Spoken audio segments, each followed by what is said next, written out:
Okay, so welcome to the bite-sized version of this week's episode. In the bite-size, you know that I just kind of get down to brass tacks.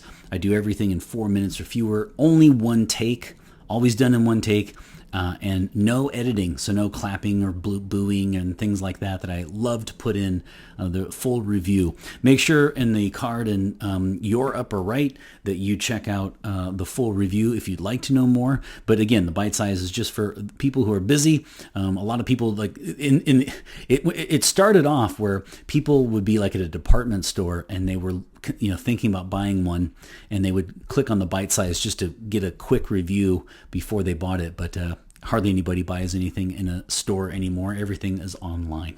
So in this one, I did give this a 5 out of 5 sprays. This one was sent in by Jerry over at Lux Gentlemen's Society, and that link is in the description box, and you can get 10% off if you put TCG10 in the coupon code. He sent this in because I had always wanted to check this one out. Over the years, I've had many people tell me that this is something that they thought I would like, and I'm so happy I got my hands on this and my nose on it.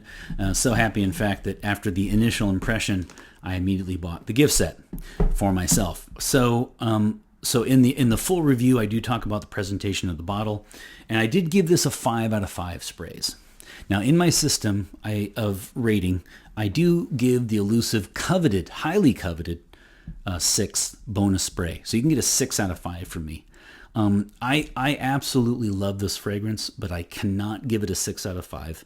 I have to, leave it at 5, and I can't, in good faith, give it that extra bonus spray, even though I like it, only because this functions like an EDT.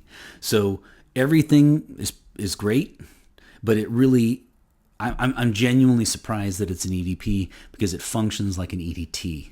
Disappointed with the longevity, projection, and sillage, especially considering that I'm coming in and out of the outdoors a fair amount. It doesn't do well, and I really wish that it would do better in that regard. And then that's pretty much the end of the Eeyore bad news because I mentioned in the full review that is it the most original? No, but I feel like the versatility offsets that. Does it have an incredible wow factor in the fragrance? It's good, perhaps not a wow factor though.